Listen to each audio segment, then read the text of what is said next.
Governos, guerras, bancos, promessas. Por milênios, os homens cruzaram oceanos, assinaram tratados, traíram impérios em busca de uma coisa: capturar valor. Mas o que é esse valor? Seria ele dinheiro? Em 1718, Edward Teach, o mais conhecido como Barba Negra, fez um cerco fechando o porto de Charlestown, onde ele não deixou nenhum navio entrar e sair. Além disso, sequestrou os civis de uma cidade, prendeu e exigiu que a cidade enchesse um baú, não de ouro, mas de medicamentos. E, ao ver isso, o líder da cidade ficou completamente: ué, o que é isso? Ele está me exigindo remédios. Depois de alguns dias de cerco e muitas ameaças, de fato, executar os reféns e, obviamente, destruir as embarcações que haviam sido apossadas, ele cumpriu a demanda de Edward Teach, e assim os prisioneiros foram libertos e o Barba Negra deixou a cidade. Ao ouvir essa história, eu comecei a entender que existem coisas que são muito mais valiosas do que ouro ou joias, e até medicamentos que ele tenha exigido naquele dia. Existem coisas, principalmente uma coisa, que é invisível para a maioria das pessoas e que, ao final desse TED, você vai conseguir enxergá-la em todo lugar para o resto da vida de vocês. Há uma década atrás, eu estava no sofá, no subúrbio do Rio de Janeiro, em Realengo, pesquisando, profissões promissoras para um futuro brilhante. E, na minha idade, eu era um ex-atleta de basquete, que, por conta de uma cirurgia grave, tive que ser afastado tanto do esporte quanto das bolsas que eu tinha no esporte. E tive que me preparar para estudar para um vestibular e tentar escolher uma profissão realmente sólida para o futuro. E, fazendo isso, eu, com meus 19 anos de idade, naquele subúrbio, naquela situação, acho que a ambição era muito clara: ganhar muito dinheiro, fazer negócios, viajar ao mundo, ser diferenciado. E, óbvio, a gente, quando tem essa idade, é o que a gente valoriza.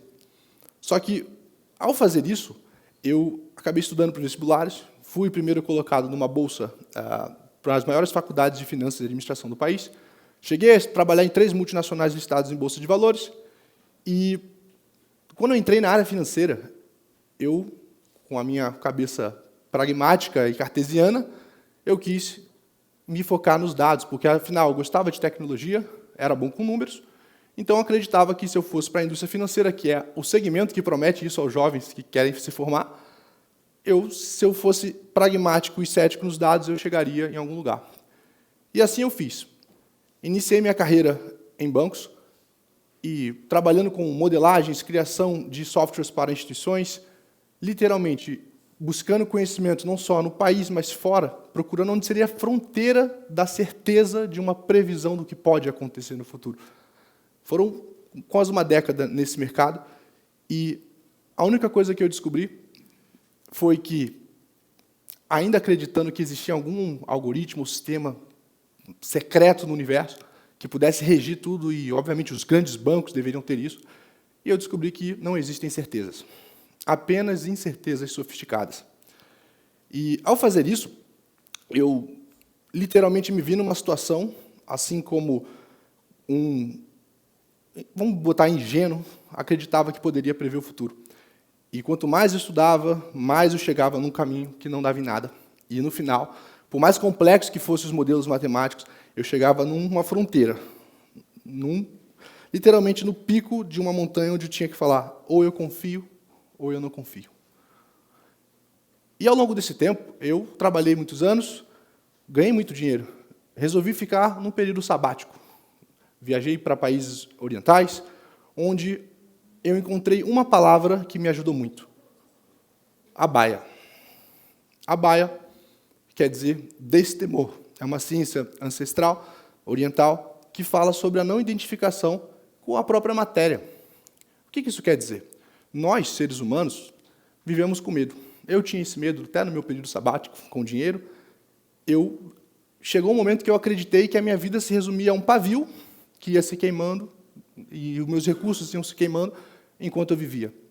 E que bastava um tweet ou um post de um presidente e aquele pavio podia começar a queimar muito mais rápido. Uma decisão mal tomada por alguém que eu não controlo podia se queimar muito mais rápido. Então, eu vivia uma ansiedade de tentar controlar, e isso é o que a maioria das pessoas, seja você do mercado financeiro ou não, tenta fazer. A gente tenta colocar o mundo em caixas e criar modelos mentais para sustentar a nossa previsão de futuro. E a Baia, o conceito que eu aprendi, me ensinou que nós somos exatamente igual aos animais, onde, na selva, o leão, assim como nós, temos a percepção inconsciente de que a nossa matéria está sendo aniquilada a cada segundo que existimos. O leão, quando resolve caçar, ele não caça por ego, por saber que é o rei da selva e ele pode comer o que ele quer. Ele caça porque ele sabe que, se ele não fizer e não comer, a matéria dele vai ser aniquilada mais rápido.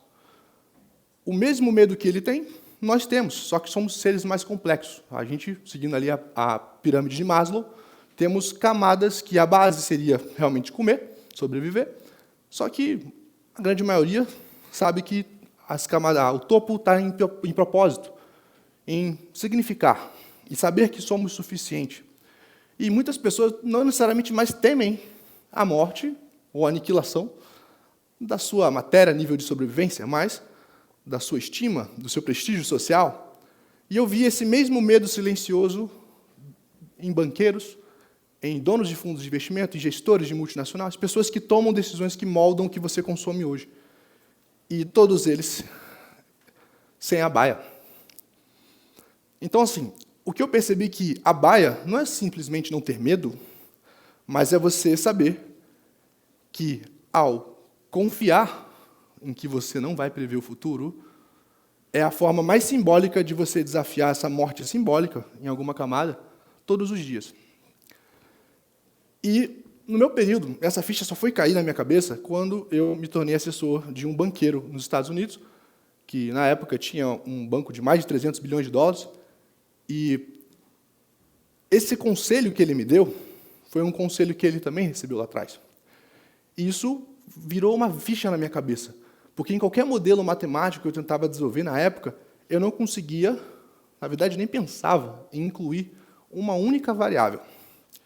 Uma única variável que um dia eu tive a oportunidade de perguntar para ele e falar, olha, ele era um cara que tomava decisões de centenas de milhões de dólares todos os dias, com uma calma, uma frieza que eu nunca entendi.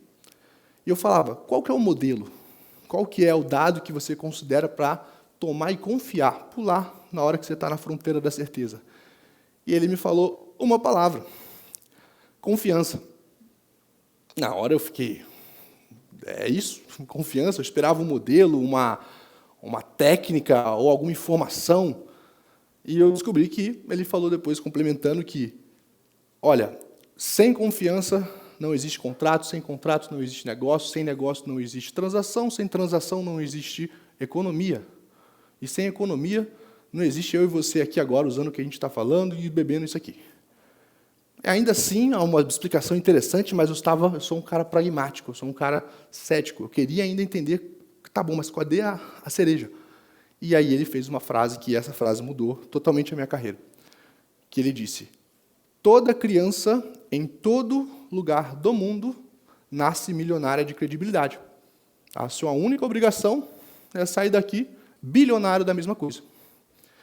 E isso, Marujo, mudou totalmente a minha história. Eu, estudando, como você pode ver, eu fui mais, vamos cavar mais, eu não paro ali. Né? A gente voltando lá, na época do sistema europeu bancário, né, os banqueiros florentinos, começaram um sistema de transação lá atrás que era pautado em assinatura de papéis. Simplesmente isso. Uma assinatura bastava e eles transacionavam bens e mercadorias que hoje seriam milionários pelo mundo. Ou na Rota da Seda, onde árabes e chineses, que nem falavam a mesma língua, negociavam. E essa negociação acontecia de maneira que, muitas vezes, era só por um papel. E, claro, há algum tempo que eu passei no Emirado Árabe, eu conheci um sistema chamado Hawala. Pouca gente já ouviu falar sobre isso, mas é um sistema de transação milenar, que é usado, inclusive até hoje, não no Ocidente, por questões tanto filosóficas quanto regulatórias, mas que se baseia em simplesmente um sistema em que qualquer pessoa, de qualquer lugar do mundo, pode acessar um banco sem conta bancária, sem se identificar e sacar um dinheiro. Acessar o estoque direto, só por pode confiar, eu pago. E isso aqui me fez entender que a história ela não se repete, mas ela rima.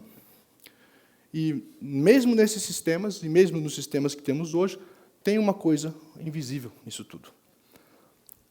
Cavando mais a história, eu fui parar nos papiros, porque eu percebi que o nome papel se repetia muito na minha pesquisa.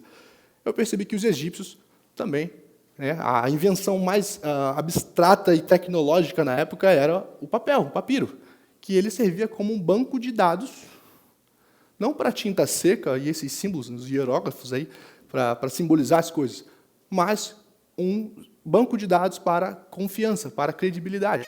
Para quem escreve, se está escrito, eu confio. Eu confio não no papel, mas no que tem por trás de quem escreveu aquele papel. E esse sistema foi literalmente virando cada vez mais o meu entendimento sobre esse algoritmo que hoje vai sustentar a economia global. O que Edward Teach queria no dia não era somente o medicamento pelo medicamento. Ele podia exigir ouro, afinal, ele é um pirata. Óbvio que um pirata quer ouro, né? Mas ele já entendia esse algoritmo, ele já entendia esse sistema invisível que roda no mundo já há milênios. Ele queria medicamento para cuidar da sua tripulação. Porque ele sabia que sem a confiança da sua tripulação, e claro, eles com saúde, ele não teria nem o ouro, nem a liberdade, nem os navios, nem as guerras, as batalhas que ele queria travar, ele nunca ia conseguir fazer isso sem a tripulação dele. Então ele percebeu que a confiança é a coisa mais importante.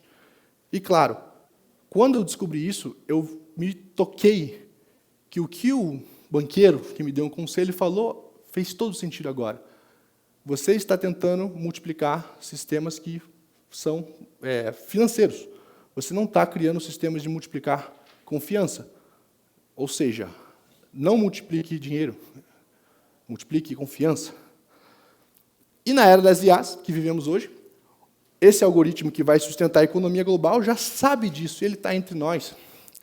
E eu tenho um grande ponto que é importante falar para vocês, que é, se você não dominar isso aqui vai te dominar. Isso aqui, literalmente, vai te dominar.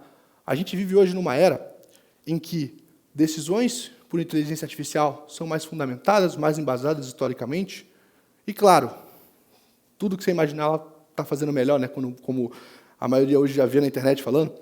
Mas o grande ponto é, se você não entender o que ela não é capaz, você vai conseguir entender esse algoritmo, que é o seguinte: nenhuma IA ou software, e eu falo isso porque eu saí de bastidores institucionais que movimentam todos esses volumes financeiros, fazem uma coisa: eles não são emissor dessa credibilidade. Nenhum sistema vai conseguir garantir que você vai chegar e vai apertar sua mão e vai falar, bora, eu topo. E você que está aqui vai compreender esse algoritmo agora. Esse algoritmo é você. Você é o algoritmo, você é o ser capaz, assim como os seres humanos há milênios,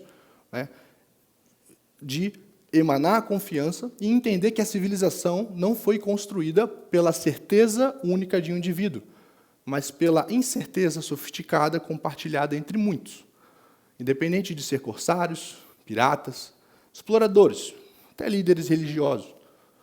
Toda incerteza foi compartilhada em busca de uma frase: se a gente se juntar, a gente consegue chegar lá. E eu quero falar o seguinte, que numa era de IA, onde falam que ela vai te substituir, que você vai ficar obsoleto, não interessa o que você faça. Enquanto você conseguir alguém que vire para você e fale, eu confio em você, você terá esse algoritmo rodando e nunca será substituído. Obrigado.